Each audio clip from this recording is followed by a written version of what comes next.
Bene la raccolta differenziata ad Agrigento, in ulteriore crescita in tutta la città. Gli ultimi dati pervenuti al Comune relativi alla raccolta del mese di marzo sono da ritenersi più che soddisfacenti. Nel giro di pochi mesi la percentuale di corretto conferimento è salita al 61,96%, confermando che i cittadini agrigentini, nella stragrande maggioranza, stanno effettuando il conferimento dei rifiuti in maniera disciplinata, agevolando il nuovo servizio di raccolta e contribuendo al mantenimento del decoro urbano.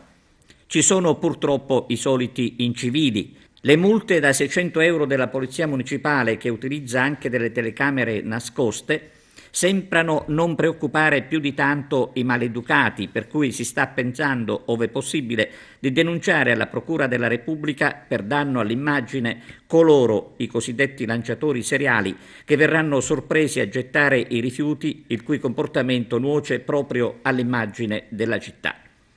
Questa contro gli incivili resta una lotta da vincere assolutamente, anche nel rispetto di quanti la raccolta differenziata la fanno rispettando il calendario.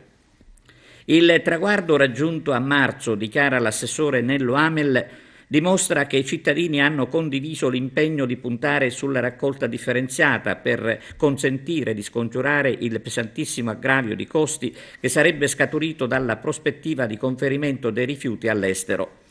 Altro risultato significativo ottenuto, dice ancora Amel, sono le 2000 autodenunce che porteranno un introito di circa 700.000 euro nelle casse del Comune e che contribuiranno alla riduzione della Tari.